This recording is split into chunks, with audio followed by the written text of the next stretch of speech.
Look at that. It's recording. I want to live my life. We're live, Tom, I don't blame you. That's what my wife said to do, but I started smoking that. I'm doing what you do, but I don't work for you. I'm just saying, I'm not going to practice law for many years. Pro bono stuff? No, no. You just, no more, no. Come on. So you close your office? No, I need an office.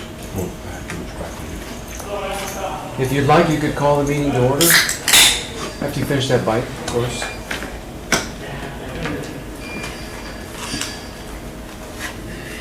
All right, go ahead and call the meeting to order. I have 12:01, the month clock. Roll call, please. Yes, Mr. Chairman. Pancho Avery, Here. Richard Norton, Here. Jose Gonzalez, Javier Martinez, Luis Laveau, Richard Perales, Javier Compián, Present.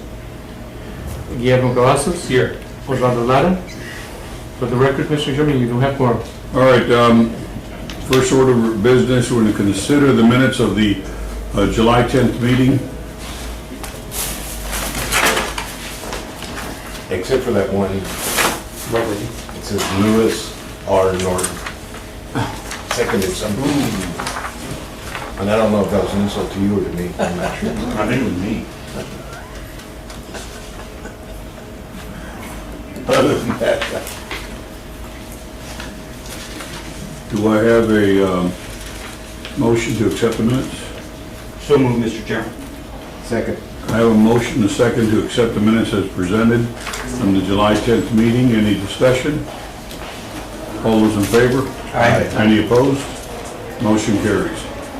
Our next order of business, we don't have anything really on the agenda for today. We're going to use this time to do some training, so with that, I'm going to turn it over to Kirby. All right, thank you all very much. We had a little mini training a few weeks ago and asked y'all if you would like some more in-depth training. We suggested we could meet with you individually, but then there were no agenda items scheduled for this meeting, and we thought that'd be a good opportunity to have you here, give a little nicer lunch, and then we could go a little more in-depth in some training. We're still going to meet with the other planning commission members, the other board of adjustment board members. We'll do that individually as their schedule permits, but we appreciate you taking the time to come today. See, they don't get lunch if they do that. No, not like this, no. We'll bring them some chips. So we'll talk about the rules governing the board, some general rules that apply to the city, but also specific rules of the board. And we'll expound a little bit on what we touched on last time. We'll talk about the conducting board meetings. We'll go over some ethical guidelines, the policy that the city has for conflicts of interest, and then just some general guidelines for ethical behavior. We'll remind you of our role as planning staff. We'll do that constantly. And then we'll launch into some example cases where we can just really have a discussion. I know sometimes it's difficult when you're in that meeting over there and you're up on the stand and we're down there and it's all recording. Well, it's recording now, but it's sometimes a little hard to ask questions that might not sound so smart because you're maybe not sure about something. Well, this is that opportunity where there are no dumb questions in this room. Ask away. Let us answer any questions. We understand you're not a professional board of adjustment member. This is something you do as a volunteer with your time. And so you're not expected to know everything.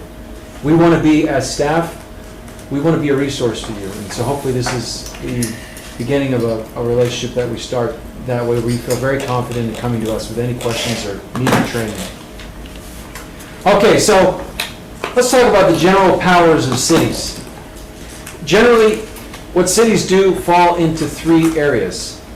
Into administrative oversight, we receive taxes and fees, and we have a financial responsibility with that, and we manage employees that work for the city, that work for y'all. We have police power.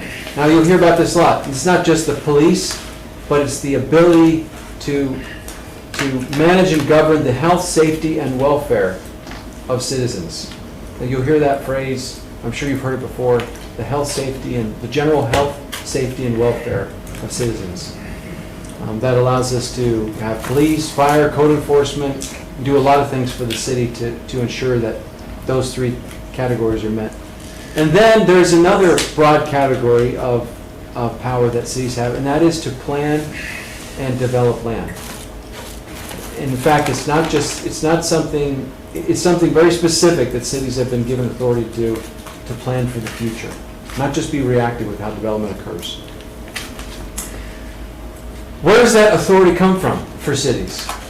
What do you think? Is it federal? Is it local? Is it state? Development ordinance. Well, where does that come from? Is it federal? State law. From state, yes. The Constitution has a phrase, a clause, where it says, any powers not granted hereto are reserved for the state. And although sometimes we think, hello, welcome. Hello. Feel free to grab some food. There's a plate over there. Thanks for joining us. Thanks for your time. We're just launching into some training here. Although sometimes we think about government as 3 stages, federal, state, and then local, it actually is just 2. It's just federal and state. Any authority that comes to the local government comes through the state. And sometimes when cities do things states don't like, they take back that power. For instance, when we try to ban plastic bags, states might say, I'm not going to let you do that. And they might reserve that. They might have something to say about that. And so really it's just state and federal. But the state has created a way for cities to be able to govern things locally, and that's through a city charter. But there are still rules that we have to apply to through the local government code, the state codes and statutes that we have to abide by. Why do we regulate development? We have goals, broad goals that we want to achieve. We want to implement a comprehensive plan. We want to reduce land use conflicts, assure adequate public facilities, and promote a quality of life in the city. How do we do it? We do it through ordinances, we do it through zoning, we have a unified development code, we have a land development code in the city that we're currently in the process of redoing, and we also oftentimes utilize something called developer agreement, where we negotiate very specific things with the property owner to get a desired result. Now, feel free at any time, I know y'all are eating, but if you want to jump in with any thoughts, any questions, this is very informal, so feel free to just share your thoughts or have questions. If you have them, share them. Now, where does our legal basis for development regulations occur? These are things that come from the state. Now, we'll get you a copy. We'll email you a copy of this presentation so that you have it. And you can look these up later if you'd like. Most of the authority where we can regulate local land use comes from these police powers and that are sent to us from the state.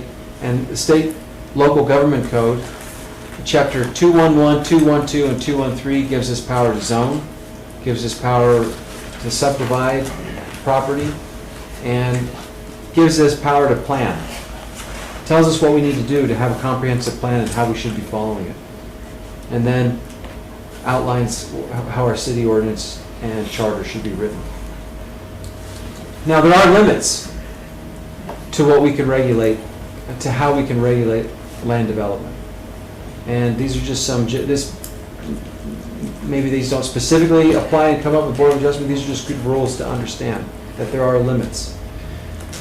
Broadly, there are legislative powers that the City Council has, and then there are administrative or ministerial powers that are delegated to other bodies or to staff. One big important thing to know is that our rulings cannot be arbitrary and capricious. Cannot be what? Arbitrary and capricious. Now that is a term that has been developed in the case law for when land use cases have come to the courts because somebody didn't agree with the decisions that were made. And what the courts have coalesced around is the idea that your decisions on land use can't be arbitrary and capricious. They have to do 2 things generally. One and foremost, your land use decisions should follow a plan. And 2, they should be consistent.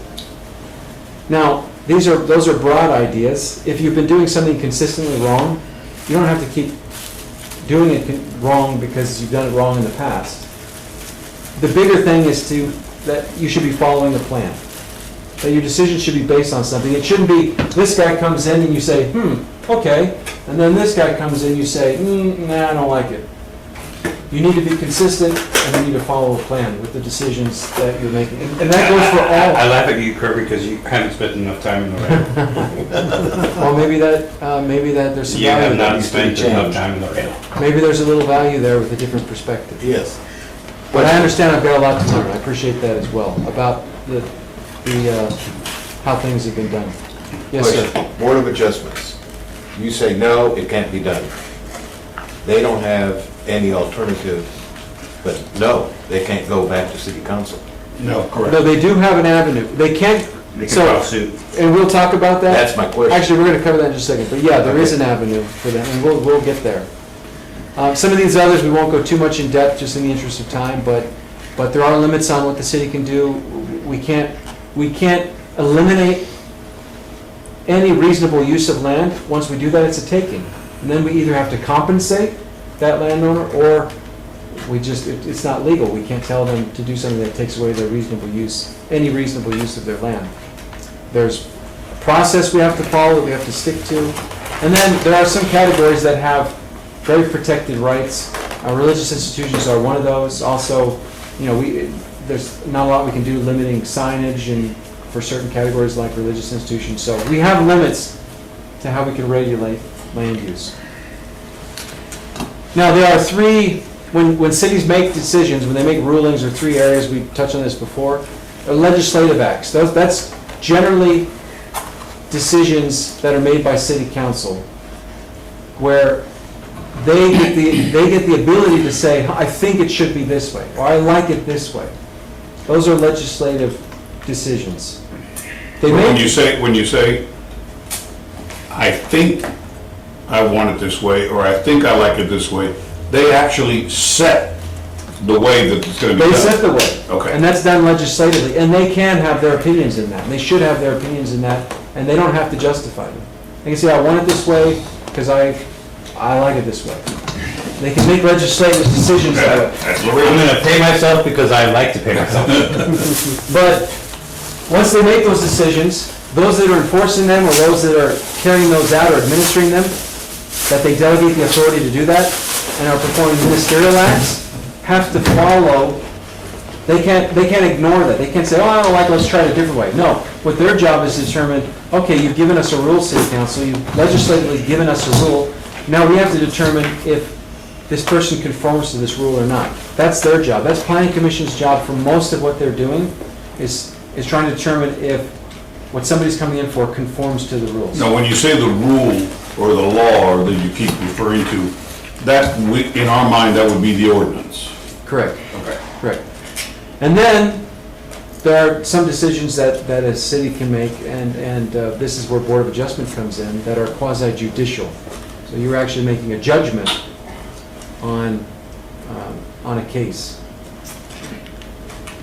And we've talked about this before, and feel free to jump in with questions or thoughts maybe that you didn't get to in the previous meeting, but officially, in Laredo, it's called the Zoning Board of Adjustment. It's a sovereign board. You just mentioned this, Rick. And that is that you make the final decision for the city with the rulings that you make on cases. Appeals then have to be taken to the district court. Now, is anybody aware, has that ever been done in recent history? Has anyone appealed a case to district court? I think there was one, wasn't there, Fernando, where somebody actually, no, they didn't. They threatened to sue the board. They threatened, but they didn't. They didn't sue the board. Yes, well, they're not suing the board, but what they're doing is appealing their case to the district court, which they can do, which anybody could do. Mhm. But that, when the district court assesses this, and by the way, it's not something I would imagine they do very often, or maybe a judge has never had that experience, they're very much going to be following best practices that come nationally, and that is to really understand, was their decision arbitrary and capricious? Or were they following good guidelines? Did they justify their decision when they made that ruling as to why? All those things will weigh in. So it's very important some of the procedural stuff we'll talk about later is very important, especially, it's more important the more controversial the case that you think will be. Okay, so as a Board of Adjustment, you're looking at two types of appeals, administrative appeals and substantive appeals. Anybody want to take a shot at what the Well, distinction I is? have a problem there, because, for example, on the signs, they need to go to the city manager first, don't they, Pancho? And get the city manager to say yay or nay before they come to BOA. I think actually what he's saying there, Kirby, and that is true. We all have had problems with this in the recent past, where all of a sudden we became the watchdog for signage, and we had never been told that. We didn't have any rules on signage, but yet the only thing we were told is if they don't like it, they go to planning. If they don't like it, they go to the city manager. The city manager has to reject the appeal and send it to somebody. But what they're doing is they're bucking it to us, and we don't know anything about And it. I'll give you the example that I thought of, there was the first sign that we saw was the LED guy who had the LED sign on San Bernardo. Okay, the board voted to approve that sign, I voted no. Next one was Mall del Norte, or the mall, Outlet Mall. Yeah. And I didn't ever see that they went to city manager on that. It's Okay. a sign. It was painted on, yeah. Okay, no, but did they go to the city manager before they came to BOA? I know on the first one they did. They did, but on that one they didn't. Back up a second. What about the other one? What we ended up doing on the case on San Bernardo was the city was rejecting it based on the fact that it was something like a major thoroughfare or something had to do with it. No. But realistically, what they bucked it to us for was that the sign itself was going to be put with so many feet from the, property line or whatever. So that's where they asked us to intervene. But Kirby, getting to, let's say, that particular case, it said something that the state has to approve it. So I think what we did is we bucked it back the first time and said we want the state approval first. And then we were told, well, wait a minute. The state won't approve it unless the city approves it. And I think that's what we ended up, am I saying that? Do you remember that? Something like that. There is allowance for a Board of Adjustment to have a wider responsibility than just handling Board of Appeal, than just having appeal cases. And that's not something that's widely done, but sometimes they're given a few extra responsibilities. That's something we're looking into, and we want a process that's fair and simple and understand. We don't want to just plop something on you because we didn't have a good place to put it. And if that change was made, it couldn't be something staff could make. It would need to be city council extending your But for example, your jurisdiction. on the outlet malls, did we have So we're- the city manager approve that? Or excuse me, disapprove that first and then it came to us? I don't remember, I would need to look at the Because file. I think honestly what happened there, since we approved the first one, they just said, you know what, let's buck it to BOA. I think. And that's wrong. I think next I don't time, think that we have the solid guidelines. Yeah, Well, that's It was like So- the same. so we're looking into sign that? was Let's 60 do it. feet apart, and this one was 55, but it depends, and if you measured it from post. Yeah, remember to post, oh, that was my end to end. That was my cousin's sign. That was another one. I recused myself. But nonetheless, another sign case. Did that go to the city manager first, the spacing of the sign? Okay, so let's hear from Kirby as to So what, personally, I think as on a the board- expansion of our authority, how does that come about? On signs. Yeah, we'll talk about that in just a second, but the ordinance does allow city council to give you, Wider. yes, some additional, searching for the right word, but additional authority to have some other responsibilities. That's something city council has to do, has to state. So by practice, maybe it just got a little blurry, like, okay, this went to enforcement for a sign, and it got taken away, and so now they're appealing it, but they never got approval on it. So I could see where it maybe got a little blurry, and then maybe you did one, and so like, oh, send the signs to the, but that's not how these things evolve. your specific responsibility given to you by change in ordinance was, okay, we're gonna have BOA review signs as well. And to my knowledge, it hasn't occurred. So we're in the process of reviewing what happened and making sure that it's clear where these go. And as I'm here with Fernando reviewing these cases, we'll make sure it goes where it needs to go. Well, I think So in that go case, somewhere else first. so in that case, you're exactly right. If they had an enforcement issue because they just put up an illegal sign and it was taken away by enforcement, now they want it, they don't go to BOA, I would make sure, no, you have to apply for one. So they apply for it and they don't get it, then that's something that they could appeal. Whoa, where's the city manager there? What happened to the city City manager? manager should not be involved in. Well, he is though. The ordinance requires that they go first to the city manager. Okay, well, then that would be the correct way, I'm sorry. Okay, but the way that's been done with us, Outlet Mall, did they go to city manager first?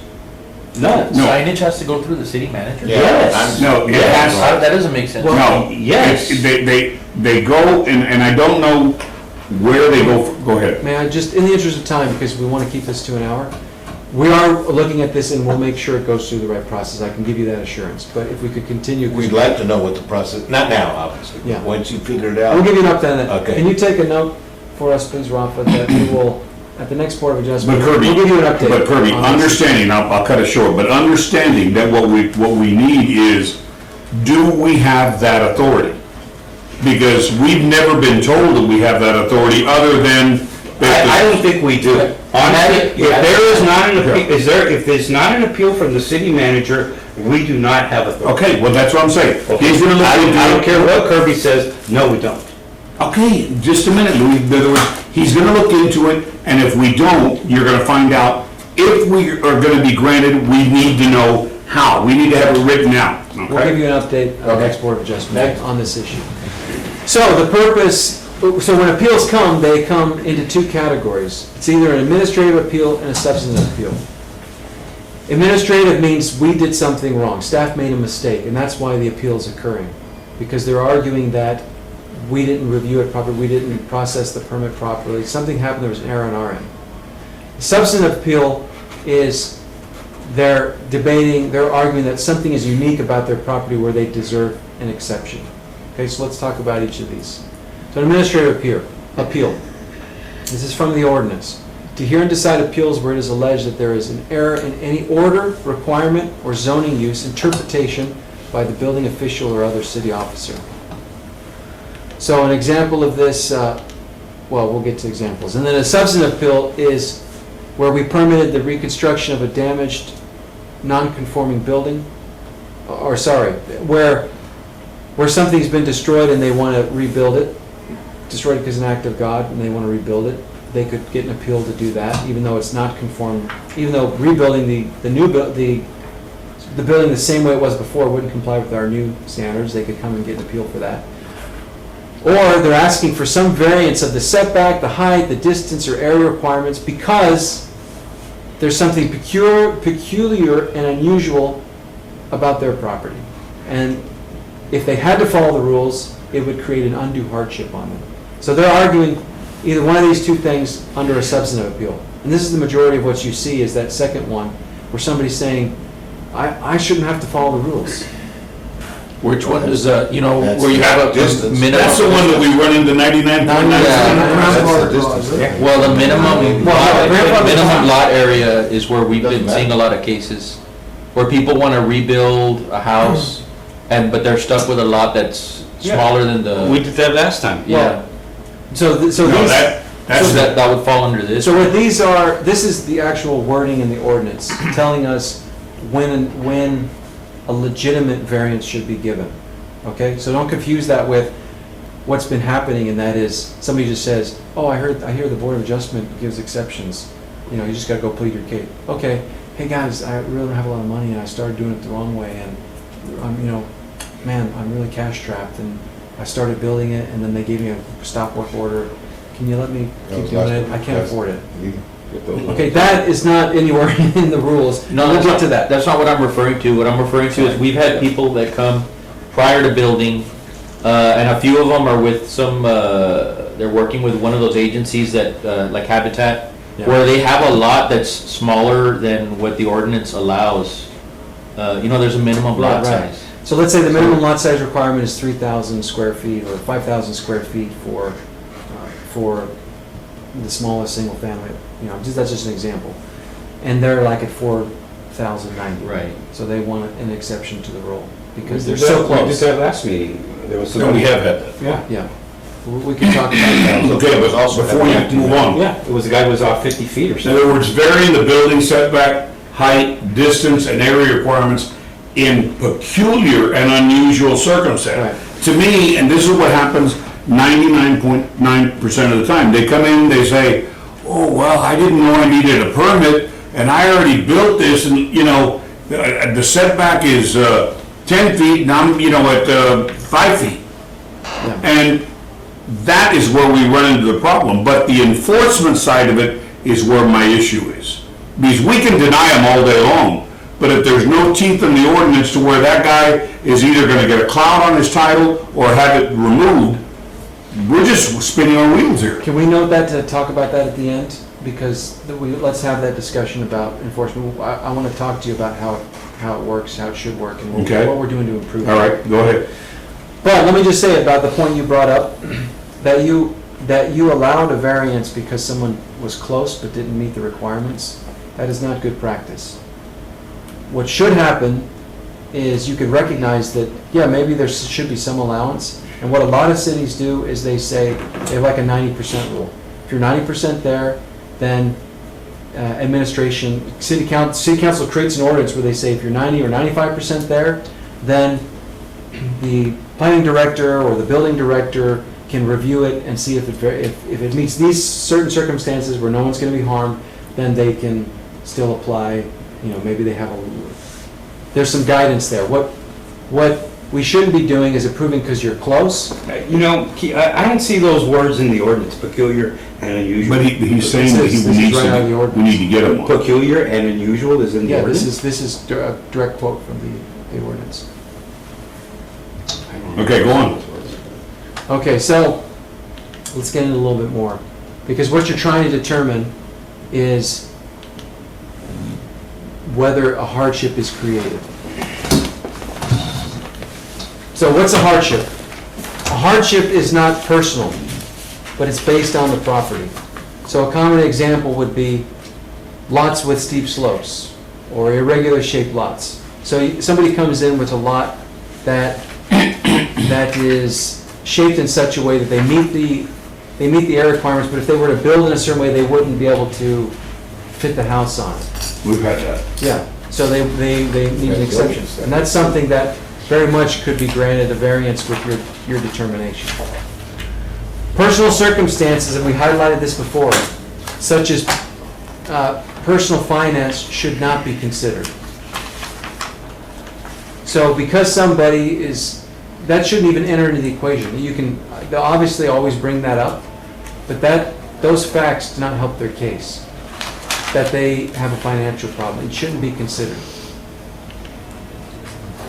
Hardships can't be self-created. So an example of this would be, at the county, Rafa, you used to work at the county.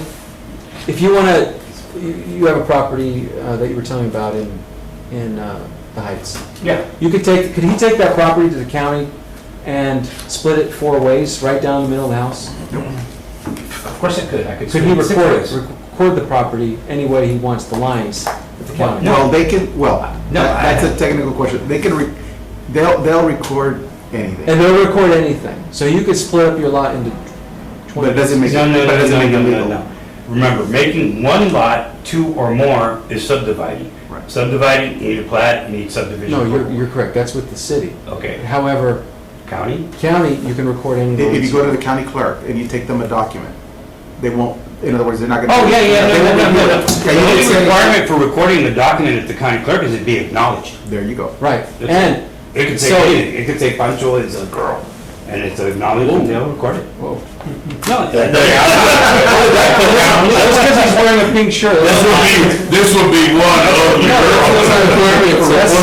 That's salmon. That's salmon, not pink. But you see, I'm on a property that's 6 lots, so theoretically I could sell 6 lots out of my Well, the property. point that I was trying to make is that there are often situations with lots and boundaries that somebody created themselves either here or in the past, where they divided a lot up illegally. We They get didn't follow that, the- we get that a lot, a a lot. lot. Which is why I'm pointing that out, because the hardship can't be self-created. It can't be something they did themselves and then they're asking for. But normally, exception they're rules. just a buyer from somebody who did it back in the old-fashioned way back 40 years ago. And that's the determination And they're you just a make. buyer, they didn't know. Exactly, and that's something you would weigh in. If it's happened so much in the past, they didn't know about it, those are circumstances where you can. Are there stuff like that that can be grandfathered in? Well, It happened before the Board of Adjustments and Planning and Zoning existed, so I want to subdivide it. If they did something before the rules applied, and it's not a use of a property, it's the way a property is, the characteristics of a property, yes, then they're in a status called legal nonconforming, which we generally call grandfathered. Meaning, it's legal because it was done before we had these new rules, but it's no longer conforming with the new rules, so it's legal nonconforming or grandfathered. So how does it work if it's legal, non-conforming before Board of Adjustments, but the building collapsed and they take it out and want to rebuild half of the building? Or, one lot was not subdivided, but 2 houses were on it. One house falls down. Now that we have one house that's legal non-conforming, the other house, can you give them permission to do it even though it's subdividing into an irregular piece and it's not? Yeah, that's a case you could consider for a variance under that situation. Now, if they bulldozed it themselves and thought, I want to rebuild it, just knock it down, that's different. If it was a fire or an act of God and they just want to replace what was legal non-conforming before, that's a determination you can make. But the fact that if they were to bulldoze it, knock it down completely, And then they fall under the new. Now they have to apply to the new rules, right, because they initiated that. Well, then it shouldn't even come to us. What about those guys who Gotta did get that a at building Showtime permit. in the Gotta get middle a of the building night? permit. The guys who did it in the middle of the night, knocked down their Well, improvements and. that's what we're gonna get to Yeah, under we're enforcement. gonna talk about That's what I want to talk about. This is so far out that we're adjusting. It was a Saturday night. So common examples of a hardship that someone's self-creating, a property owner builds a structure in a way that doesn't comply with the regulations. So often you'll hear, well, I contracted with someone and they built this. I didn't know. Because they didn't know or because the contractor didn't know is not an excuse for them to get a variance. That was self-created. Either they didn't hire the proper person, and oftentimes, it's not government's role to solve a private matter. And the private matter is that someone defrauded somebody else. A contractor told them they could do this. And if that person wants to fix that problem, they need to take that up with that contractor. The private lawsuit. Not come to the city and expect us to fix the problem that was between 2 private individuals. And so all of you that are advocates of small government, this is one of those instances where we shouldn't be fixing people's problems for them. And then another example is a landlord subdivides his property illegally, recording it at the county into multiple pieces, and then wanting to build on a smaller lot that landowner created. A little more on hardship. Hardships need to be unique to the property. So legitimate hardships, some common examples would be there's steep slopes on a small lot and they'd have to kind of move into the setback a little bit in order to build in it. And that's something you consider to say, okay, that's very unique to this property. The city's regulations alone can't be a hardship. People will say, these setback requirements, I can't build what I want to build. That doesn't create a hardship. They can still go up, they can still have reasonable use of their property, which is what we're going to get to. So claiming that the city's rules and regulations are restrictive doesn't mean that there's a legitimate hardship there. Okay, let me stop you for a second on Sure. hardship. We've had cases where people come and they say, well, mom and pop, their daughter got a divorce, her husband died or whatever, and the daughter has to move in with the kids and they want to build this. They're considering that a hardship. In your mind, is that a hardship? No, that is not. We cannot consider, we should not consider anyone's personal financial That's what I situation. thought. It has to be related to the property. Okay, Exactly. It has keep on to be. going, because we're gonna get to that right now. What about handicaps? For example? I know they had to build a porch encroaching for the handicap. Well, We did have that happen one time, where it was a corner lot, and the woman came to us and said that she had to build a wheelchair ramp for her son into the house because it's handicapped. It was a corner lot, and because of that, she was gonna be encroaching on the setback On the side. for a ramp, yeah, it was on the side. It was gonna be encroaching like a foot or two. And we went ahead and granted, because I honestly thought that that, in my mind, was a hardship. It was a hardship. Well, this is a little gray area. That is a personal hardship. It's not a hardship unique to the property.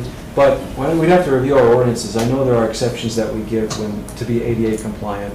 You know, sometimes people have to go outside. Well, see, then maybe that should have been brought into the mix, that would, to be, you know, under ADA would have been done. but to be ADA compliant, you have to be in business, you don't need to be a resident. Well, I'm sorry, to make reasonable accommodation, that's what I Yeah, should have said, not ADA. but that's To make- businesses, not residents. Yeah, I know, but Well, Give me- our rules and regulations that we apply, we still need to consider, you know, if somebody is legally handicapped, we need to make reasonable accommodation. We can't have rules that exclude, you know, we have to be careful about the rules. we basically apply. what everything you've said is we have to remove all emotion out of everything. Not emotion, personal stuff. That's I what it sounds I like. don't know about the rest of you, but if that case came to me, no matter what Keith said, or no matter what the rules are, I would not allow it to put a handicap ramp or anything like that, I don't care. You what the wouldn't? rules say. I would allow it. Oh, me too. I would allow it. Well, what I'm saying is, we'll have to review it, because I'm not that familiar with our code yet, but there should be the ability for I agree. us, There's gotta as have, staff, to be able to work with that person. That's what I'm saying. But if it gets to the point where it's Board of Adjustment looking at it, I think that's a legitimate area where it's a little bit of a gray area, because it's not unique to the property. Well, then maybe planning and zoning should have dealt with that. But yeah, it would be better, the best practice would, these don't come to Board of Adjustment. They go- The city council, we have an ordinance that we put through city council that says we have the ability to make reasonable accommodation for those that are Yeah, I don't think with we even disability. voted on it. That's the best practice. What we want to avoid is we're not giving you things where you're then pulling at the heartstrings and making these arbitrary and capricious decisions based on somebody's story, how good their story is that they tell you. We want to kind of bring some of those back and have you have clear direction of what you should. Okay, let's move on. What is Wait, reasonable use? I have a question So about can the you make a hardship. note for us to look at and we can update? So some of it does say in the ordinance or somewhere that we can consider personal hardship? No, it doesn't say that specifically, but it outlines how you should be making those decisions. We can get into Okay. the actual, They're trying to protect. Well, you. normally I know. the example they give us in law school, so that you know, is, for example, a pie-shaped lot. That's a typical one, where you have a pie-shaped lot without some sort of variance, you'll be unable to use that lot in an effective way, so variance is granted because of the unusual nature of the lot. There you go. That's, man, there you go. Okay, that's the typical one that they teach us, but yeah, look, we create rules. This Yeah. really simple idea is we create rules for land use so that land is developed in an orderly way, right? But land can be strange sometimes, and you get in these, we can't anticipate every single circumstance. So cities evolved for a process when unusual circumstances happen that we can change the rules, we can adjust the rules, we can apply a variance. So in a very simple way, that's what Board of Adjustments were created for. Because you can't anticipate, if you could anticipate every circumstance, then we wouldn't need a Board of Adjustment because we'd have all the rules written out. We can't do that, so we need to have a board that acts in a quasi-judicial manner and can make rulings on unusual circumstances with land. But what you have to distinguish is, this is not a board created to give special circumstances to people based on the story they tell. That's not an area that this board was created for, or Board of Adjustments anywhere. It's not for somebody is really struggling financially, so, oh, well, go to the Board of Adjustment, because maybe they'll feel bad for you and let you build outside the setback. Does that help? Yeah. Okay. Okay, so continuing on. Reasonable use. The rules of the city should not deny property owners reasonable use of their property. Okay, and often you'll hear somebody say, oh, I I gotta build outside the setbacks, because otherwise I can't do what I wanna do. Well, what you've gotta determine is what they can't do, can they still do other things? Can they still reasonably use their property? Or because of the circumstances of the property and the rules that are in place, can they really not do anything or anything reasonable with their property? What's reasonable use? Reasonable use does not mean every use, as long as the property is still developable with some uses. A property is not left with no reasonable use because regulations limit the size or design of the structure or make it more expensive to build. This is another one, where somebody might say, oh man, with the historic board, with the historic rules, I'm gonna have to pay double to develop this thing. Well, that doesn't mean they can't do it, it just means it's gonna be more expensive to do it the right way, or the way that the city's decided, or the city council So that decided. is not a reason. That is not a reason that a variance should be granted, because it's gonna be more expensive to do it the right way. In general, the fact that a regulation reduces the potential profitability of an otherwise developable commercial or residential property doesn't constitute a lack of reasonable use. This is really heavy, I apologize for that, but this is why we're having this training, so we can discuss and talk about these things. And we're gonna get into the lighter stuff in just a minute about the process. We talked about this, we're still working on this. And just so you know, right now the BOA is being facilitated by planning, and the first of the year, by ordinance right now, they should be being facilitated by the building department. We're always going to continue working with you and regularly assist you, but we've agreed with them at the beginning of the year, we're going to turn this over to the management. Before we did that, we wanted to give you some trainings and maybe do some things like this, where we make some of those things that are unclear right now, like signage, we make them clear. And we work with the city council and with the board that you feel comfortable, that you have some guidelines. And maybe there's some stuff you want to turn over administratively to staff, so that we can filter some of these things that come to you that you feel are obvious, a checkbox application or something. Those are things we're going to work on with you throughout the rest of the year. Because currently, technically, anybody that wants to come to BOA can take can get your time and do that, and the fee is really low. It doesn't represent the actual cost of staff time. And so there's really, How much is the application? was it like $300. $300? Okay, let's talk about conducting board meetings. So we're through some of the, does anybody have any questions they want to talk about before we move on, about reasonable Well- use or about? Well, if we can't let personal hardship factor into it, why do we even entertain it at the meetings?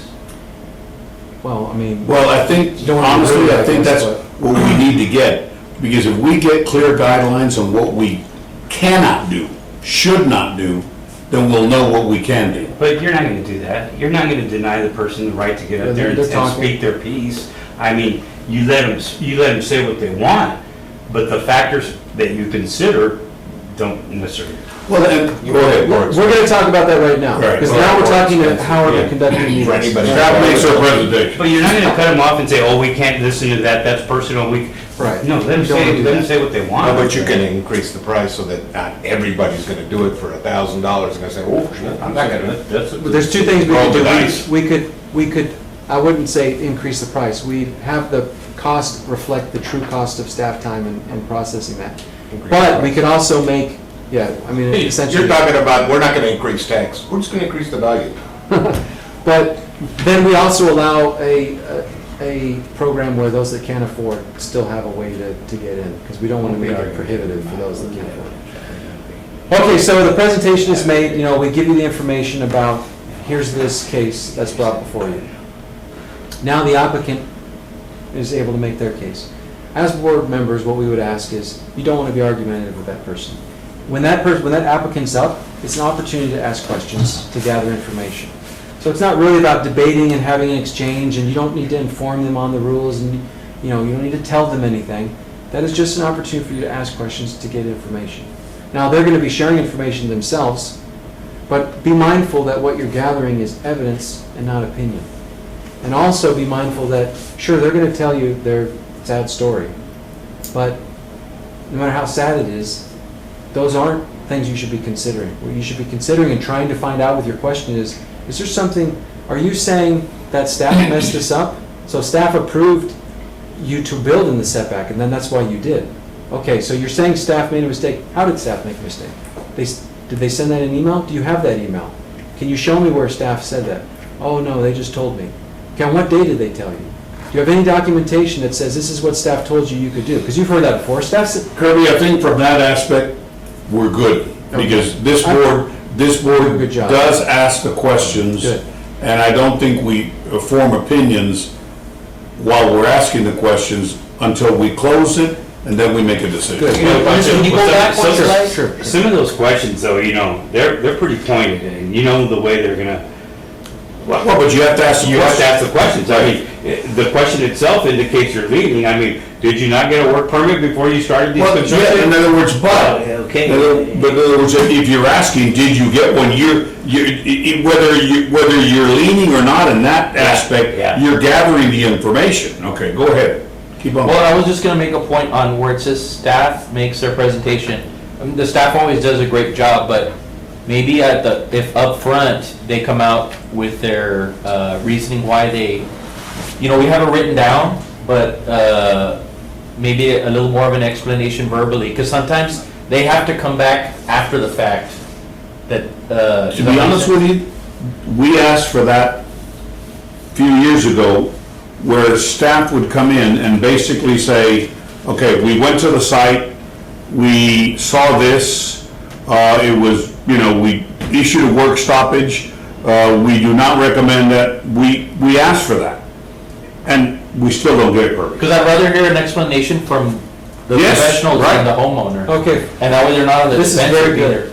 Fernando, Yes, sir. let's listen very carefully to this, and let's, for the next Board of Adjustment meeting, let's have a process, and Rafa's taking some notes, where we're giving you all what you want on that. So, currently now, It doesn't have to be a lot of stuff. It could just say, staff recommends. Well, I think it does, just simple. The easiest way to do it is, as a chairman, I will open it up and say, okay, staff, on this one, what, can you give us something? Yeah. And they'll say, okay, well, we went to this house, we noticed that there was a building going on, we asked for the work permit, there was none.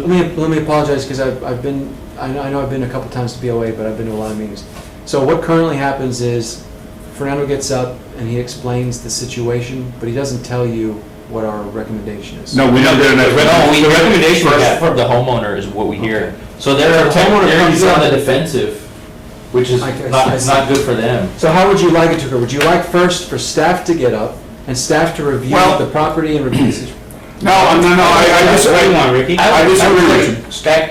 Staff does not recommend this because That's it. Well, it's 4 feet into the. You decide whether you. Case number one, here's case number one, and Staff gets out. they'll present it, whatever number, we do not recommend this for this reason, we went, we did it, Then you call the applicant up. and then we call the applicant Okay, up. let's make a note. What we're gonna do is similar to zoning cases.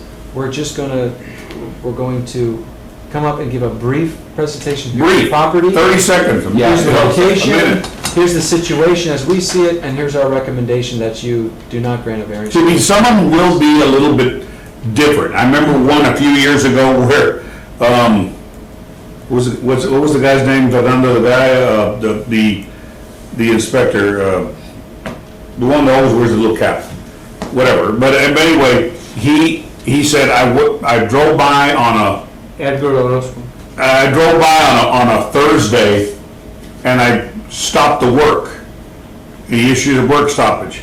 He drives by on Monday and it's finished. Like they did everything over the weekend. And then these people show up with hat in hand saying, well, I didn't realize that I needed a permit. Then why did you finish it? But I would have much rather hear what happened, rather than us having to ask the question, wait a minute, if you drove by on Thursday, why is he coming to apply for this on Monday? At the next Board of Adjustment meeting, you're gonna see a change. Okay. And give us feedback if that was the change you Sure, wanted to okay, see. good. Okay? Okay, so I'm not saying you do these things, this is just a review of good practices. Once the hearing's closed, the applicant and the public must be quiet. Now, if you want to open it back up for discussion, then open it back up. Yeah. But just, again, this is just review, this is not, so Okay, you don't. but Robert's Rules of Order. We're going over that Okay, next. but on the rules of order, on that, if we close it, but yet while we are discussing as a board, if we have a question, can we ask for them to clarify something? Not Or according do we have to open it up again? No, that's different. That's you asking for Okay, additional all right. information. That's Go not ahead. the public All volunteering right. additional information. Because oftentimes people sitting down will then shout something out and, you know that, you're doing a good job. This is just review. We're doing this a similar, this is just review. And what's really helpful for us, just as a reminder, to have people actually come up, state their name, give their, Right. because that all gets recorded and then it's in the minutes. So it's very, if they don't, if they just yell it out, well, often that doesn't get in the minutes. Right. It's not going to get recorded. So Robert's Rule of Orders, I'm going to turn this over to Rafa for a few minutes to go over this. Let's see, did we promise an hour on this? We're shooting for an hour, so we got 10 minutes left. So just be conscious of that, maybe we're 5 Yeah, minutes on. just really quick, and the meetings, basically, the way y'all run them, I mean, they're running really good, they're running pretty smoothly. So there's just quick issues on motions, it's just, these are the types of motions that, you have move, second, and debate, and then you vote on them. So you have 4 basic types. You have main motions, so those are the bring note for business. You have subsidiary motions, where that's something like if you want to place a limit where you want to bring it back for a different meeting. Privileged motions, I know the wording sounds a little strange, but privileged motions, basically, if there's an issue with the room, that there's too much noise or something like that, so you call it to the attention. And then lastly, incidental, where if a board member wants to get into an issue of procedure where they're just not being followed, just like a point of order. Yeah, what was an example you gave last time? Science is the one I've been struggling with. Can we ask staff, like, what's the rule on, Of course you can. Yeah, Yes. we're and they'll answer it. Of course you can. Absolutely, yes. So, I mean, just obtaining the floor, always wait until the last speaker is finished. You don't, obviously, here it says rise, you don't have to rise, but address the chair, formally, Mr. Chairman, Madam President. Or Madam President, as was noted earlier. Yeah. You see, Madam, you asked me, Madam, Which one? Madam Chair. Hey, we need some women on the board. There's never been one, right? Yes. hey, don't go there yet. Diversity, diversity training. When you make your They're motion, smart enough not to accept. when you make your motion, you want to speak clearly and be concise. Don't, sometimes we get into these really long motions, and it's a burden sometimes for the chairman to try and repeat And the that. public. And the public. So staff is trying to take notes, the public is trying to determine exactly what was said, so just be clear and concise. But Yes, sir. if a motion comes on, I can ask as the chairman for a second of the motion. Correct. Is there a second to the motion? absolutely. Correct. Yes. No second, it dies. Absolutely, correct. And, there's, on the second end, just placing your motion before the membership for consideration. Now, do we need a second before we debate, or? Yes. Yeah, all right, okay. And then at the end, just ask, are you ready to vote on the question? And we go to the next one. The only other thing you sometimes do is table. Yeah. Okay, now table is a little different, because in theory. But you have to move to table. Yes, but in theory, there's no discussion on a motion to table. It's either granted or not granted. Okay, yeah. Do you have to do second it? Yeah, it has to be seconded like any other motion. It has to be, But there's no it has to be discussion. moved, seconded, and voted on, but he's right. No It's discussion. moved, seconded, there's no Debate. no debate, no discussion, then that's it. And this is just provided for just information purposes. But By the way, we're going to email you again this presentation, so you have a chance to review some of these more in depth. different types of way to take the vote. Obviously, like the last one, the ballot, that's really not something that we do here, but I mean, that can be done in other places.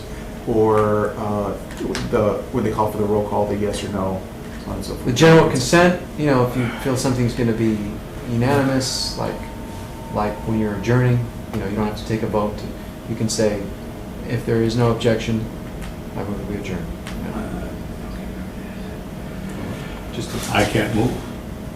Of course you can. You can do that too. another option. You can do that if you Just want. another option. Just another option, yeah. You can do that if you want. And then, more than anything, speak clearly, concisely, and and be courteous. Yeah, we put that. We're gonna have trouble with that courteous. That's the only one we have a problem with. I'll make a note of And, that. yeah,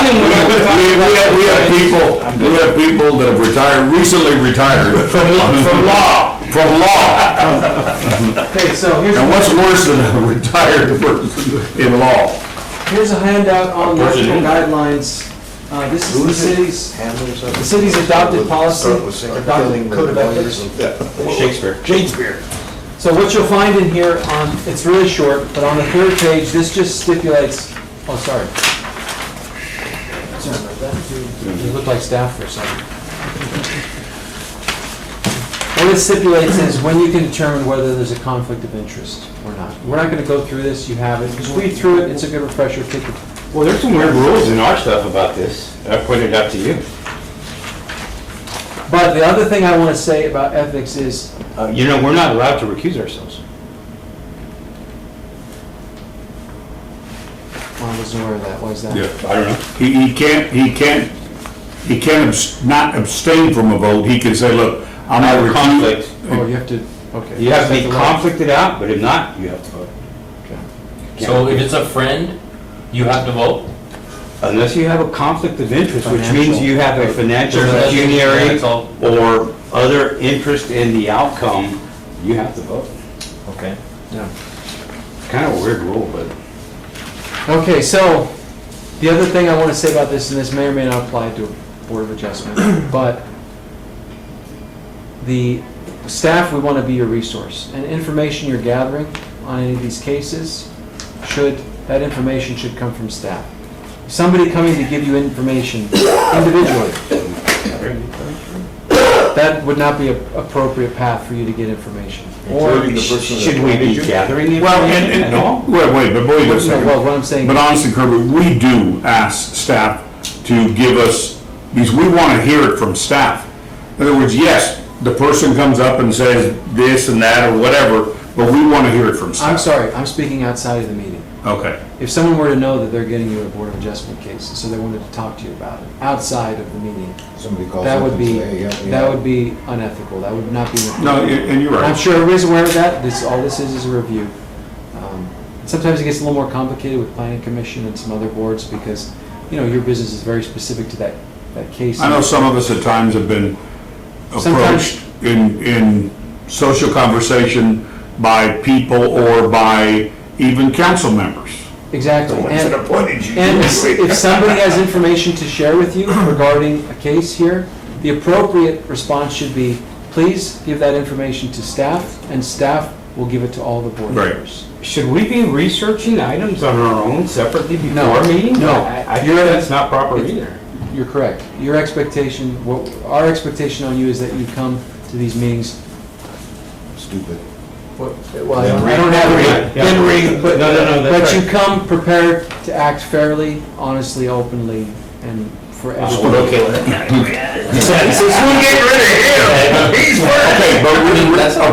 Okay, but we're off of that subject now.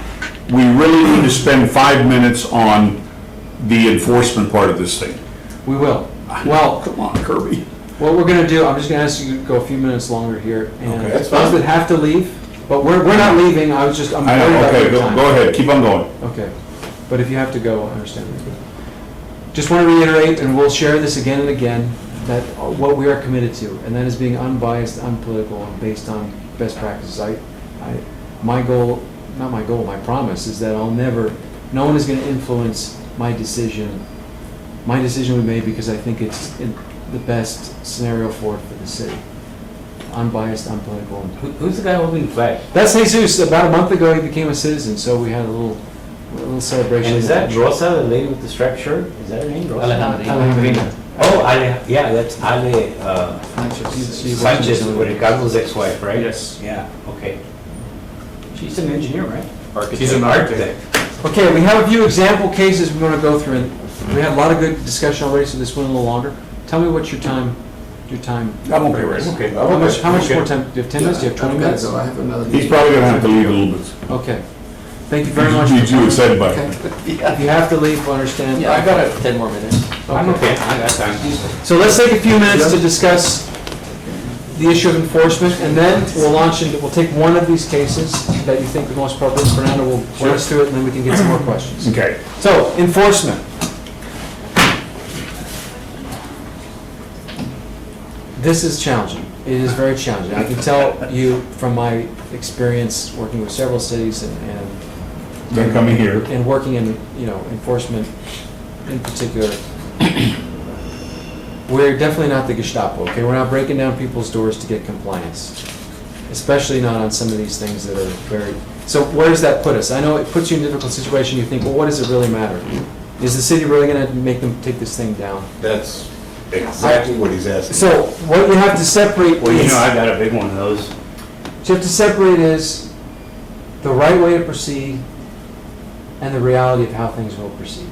I mean, we're just not, one, we have some constraints on the amount of staff time we have and the financial constraints we have as a city.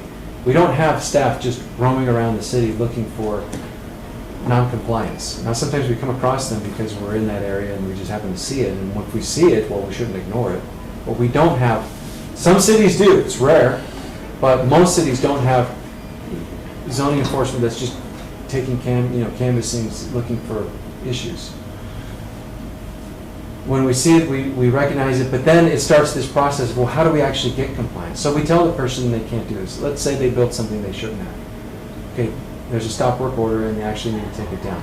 What avenue do we have for actually getting them to do that? Yes, we can put liens against their property, but those liens are only executed upon the sale of the property. So that avenue only allows us to take action, financial. But to be quite honest with you, if that is the only, No, that's one avenue. Another avenue is we issue a fine. Now, the problem with some of these fines is that, in many situations, I don't know what the distinction is here, but in a lot of cities, it's going, maybe this terminology doesn't work exactly here, but it's not going to an administrative judge, it's going to a criminal judge. Yes. A judge that hears criminal cases. Municipal court judge. So is that where our zoning is going? Yes. So the problem with that is, do you think he really cares about these, a lot of times, what happens is, you remember the one? a lot of times, That was not our. No, you, I don't think you were on yet, but we had one where there was 27 penalties issued. By Joe, I have one that's got way more. There was one that was 27, and the municipal court judge dismissed them. yeah, look, that's very common in many cities I've worked in where the judge, this is not what he did, he's not, it's not a big deal to him, and he'll just, whatever, just get into compliance. 18 years. So that is another challenge of enforcement, is that so then these avenues don't work out the way that we want. Now, cities that have been a little more forward on this actually appoint an administrative judge who only deals with zoning enforcement. He's not a full-time judge, he's a part-time judge. Often he's retired, that's come back to do this. It works out very well. That's a whole process we could look at setting up in the future and get compliance that way. Okay, I'll be that I don't know about setting up or enforcing things, but there's one thing I guarantee you can do. You can set a fine and put a lien on the property. Yeah. And you're saying it's not gonna help because they may live there 20 years. I'm not saying it's not gonna But help. that's fine, But they it- live there but- 20 years. All it takes is that one person. Let me give you the There's difference about the examples lien. that properties being sold. You can't foreclose on the Okay, lien well, without the that's property true. being sold. That's true, but you know what that will do to the, I mean, Yeah, but we have to what do it. city manager would you think is gonna take a home from a grandma? No, I'm not talking to home, I'm talking to. Commercial. See, but look, I'm talking to hospital. unless there's teeth in the enforcement side of it, we could do everything you want up here, and all we're doing is spinning our wheels. No, well, I disagree. I would disagree, because the person who's gonna violate, If there is one. the person who's gonna violate, you've got different types of people. You got someone that's gonna violate no matter what the rules are, no matter what the enforcement is, they're just gonna violate. Okay? And we've seen that. Then you've got people who will follow the rules. No matter what, they're just people who will find out the rules, they realize there are rules, and they follow them. By the way, well, let me finish my thought and then tell you something. And then you've got some people in between who don't break the rules deliberately and maybe aren't the best followers of rules, but depending on how they read how things are going, they might take advantage to how they see they can be taken advantage of. Now, let me just put a plug in that for a second to say, we've been traveling to Nuevo Laredo to meet with the planning director over there and exchanging information. It's a relationship we're going to continue to manage. We want to work closely with them, learn from them, and then from us. One of the things I asked them is I told them, in our board adjustment cases, we've heard in the past, and I hear people say it generally that, oh, I didn't know because it's so different over there, you know, in Mexico you don't have to have any of this, and I just didn't know that because that's my experience. And this lady, you want to tell what she said? Yeah, she says, oh, no, absolutely, we've got a bunch of officers walking the beat around town, bringing people and going after people. We were really surprised by Yeah, that. they have just as many rules, if not more, than us about zoning compliance and building inspection. And they, Probably taking so, bribes. so, I wouldn't get the fines work differently though. yeah, maybe it's a little different, but don't let me tell you. Any of the what that over there. Let's talk about one prime example But see, about the just a second, enforcement. just a second. Let's look at Mercy Hospital. What a fiasco it's been on the city's part, okay? This building was there for 18 years before. Empty, before lo and behold, we had alerted them to the fact, and they started issuing citations. After 18 years, not one in 18 years. And then they file a lawsuit, and then they make them take out a bucket of R14 and take out the Bs, and effectively didn't accomplish anything. If you go to 214 in your state local government code, it talks about the procedure to determine the building a public nuisance, which should be the procedure. Once you determine the building to be a public nuisance, then you can order, then you can put liens, and then you can foreclose the liens. But when you put a lien like Kirby was talking about, you can't foreclose that lien for forever. Unless the Until it's building, sold. until it's coming up for sale, and there's a lien, oh my God, it's gotta get paid. In the hospital case, hey, let's go over there, let's board the windows on the city's ticket, charge him, and say, here's the bill. Oh, you're not gonna pay it? We're gonna put a lien. There's your lien. Oh, you're not gonna pay it? We're gonna go to court and foreclose it.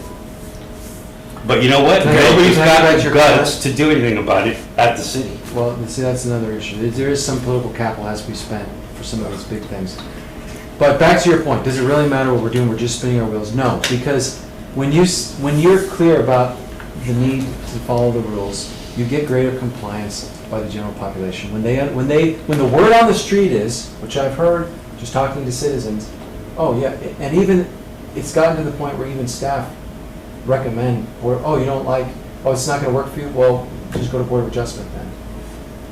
When that's the case, that you've got a clear pattern where Board of Adjustment's being abused, and so when I say abused, I mean you're going beyond your jurisdiction. You know, you're hearing personal hardship, and you're accepting that as a reason to grant a variance. When that becomes a pattern, and even staff is now recommending as an avenue because they feel bad for somebody, or saying, look, we're training our own staff and we're training you, that these are the rules and we need to stick to them. It's going to take time, but when we build that back up to where it should be, you're going to get greater compliance among the general population.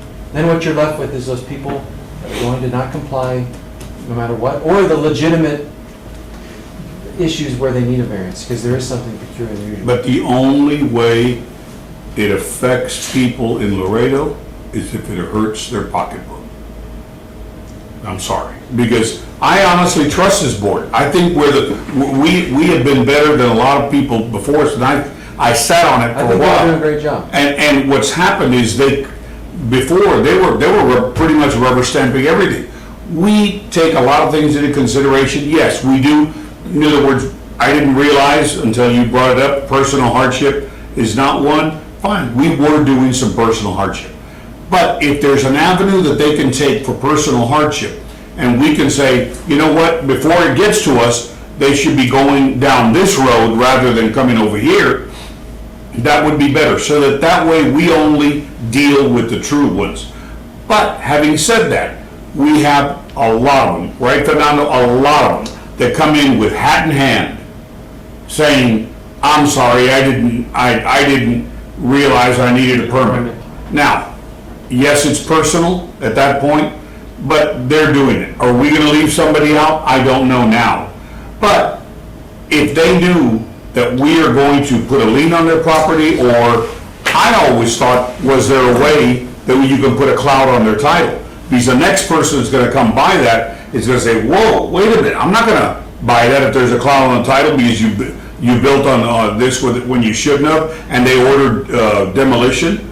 That's where I think it is, because if we don't do something like that, in other words, if we don't do something like that, fines can build up, nothing's gonna happen. No, but they'll get a $500 fine, go to the judge and say, Judge, I can't afford it, or $8 an hour, and the judge says, okay, give me $10. Yeah, and that's it. So unless there's something in we've asked for or an order of demolition, but then we issue an order of demolition, but then, Let's make a note to review what our. Well, do those orders get recorded in the county clerk's records? Do the orders get? No. but see, the order of demolition is not followed through. They said, we were told one time, and I followed this up with with Christina Hale. She was the one that was kind of assigned to us back when.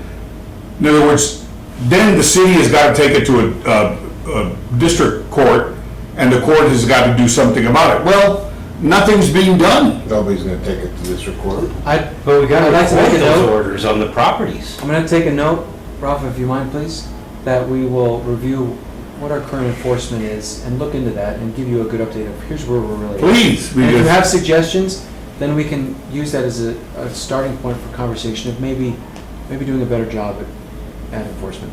But I still want. yes, and I do still agree. want to reiterate that you're not spinning your wheels up here. Right. You're serving an important purpose. I do agree that if we can educate people to follow the rules, but unfortunately, we're in Laredo, Texas. And all of us here that are from Laredo, and I know what it's like. People are gonna come more asking for forgiveness than asking for permission. Look, having sat on other boards of adjustment before as staff, this is not unique to Laredo, okay? No. So everywhere you get similar applicants or similar people bringing similar cases. The difference here maybe is that it got kind of blurry on what should be granted a variance and what shouldn't. Hopefully, we're correcting that. But that excuse that, and I'm not saying this in a negative way, it's just that I hear people say that a lot, that this is, because Laredo's so different here. Actually, no, it is unique, but some of these same challenges cities are dealing with all over the country. Every city says that. It's San Antonio, that's the way it is. Yeah, so I say that to say, How do they stop it? the reason I point that out is not to refute you, just to say, look, this city's a great city. It's got a lot of potential. It's got as much potential as any other city. And I believe that firmly. It's why I'm here. I wouldn't have come here if I didn't believe that. And I haven't put in anything in the box of, oh, well, I just gotta give up on that one because it's Laredo, No, I think we can do a better job at many things. Well, we'll support you if you'll support us. 100%. I want you to feel like staff is Yeah, here but, for you. there's problems that I see, like Mercy Hospital. Hate to say it, guys, but that's really a sore thumb for you It guys, is a And it's a black eye for you guys. You know what? Because Mercy y'all Hospital. y'all really dropped the ball. 18 years. I mean, and then, well, there's no game plan whatsoever. Can you imagine, And- had you fined him, Well, I and know. then put a lien on the property, and now he's selling the property? City would make. That's what I want to do, by the way, I am the chair of that committee, the city committee on Old Mercy Hospital. And, everything the city did was just like, not geared to get anything done. It was geared to maybe get the bees out and get the, 55-gallon drum of R-14 out. That's it. In the last 2 years, nothing has happened. They issued a batch of citations again.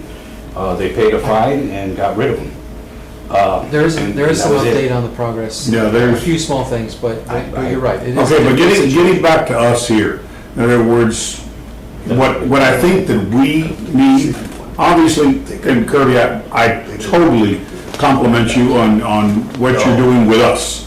In other words, you're educating us more, trying to get it done, and we're gonna follow what you want us to. But we also need your help, and if we make a decision and we basically telling person, you did something wrong, and you did it wrong, and then if there's nothing for him to do, he's gonna laugh all the way, he's gonna go sell his property, the next person has see, that's why I thought, so why can't there be a cloud on the title? There can be a Did you cloud, make that note? it's the order Okay. itself. So we- Pancho. In the interest of time, we're gonna Right. finish here. I just want to say in closing, we are gonna look at how we're presenting these. So the next board of adjustment meeting, you're gonna see we're doing it differently. Staff will actually present it, Mhm. and then give you our recommendation briefly, like a minute or 2 minute, really brief, and then you can bring the application. And then we're gonna give you an update, maybe not this next one, but soon, we'll give you an update on the status of what enforcement looks like, and then ask for some suggestions on how we could improve, so. What about signs? Are we gonna do anything about signs? And then as well, we're gonna update you on what the status is of why it's coming to you, why that happened, and what we're gonna do going forward. Because if it is something that the city wants us to address, we all need to have Right. the rules, the laws, and maybe a little seminar to where we discuss it and find out what we're doing, because in all honesty, we don't know what it's Exactly. about. So we're gonna update you on those three things. In closing, I just wanna say, and I'll say it a lot, but I still mean it even though I say it. Thank you very much for your service. You don't get paid to do this, you volunteer your time, and we appreciate it very much. Y'all are getting paid? Oh, yeah. So if you I am, I'm getting the big bucks. don't mind closing the meeting, because this is it's still a, Okay, I adjourned the meeting. Nobody objects, I move to adjourn the meeting. Well, I object, I wanted to see the example cases. Okay, since you object. if you wanna stick around, you I can. do have an idea of an example case. What if somebody, All in favor? I'm in favor of closing it. aye. Okay, I'll second the motion to Your close. second motion to close. Yeah. All those in favor? Aye. Any opposed? Motion carries. Okay, now, Adjourn the meeting, What yeah? if there's a case where they catch somebody that's already built something, but they present a case that is allowed, that has a property hardship, and it meets all the requirements for variance?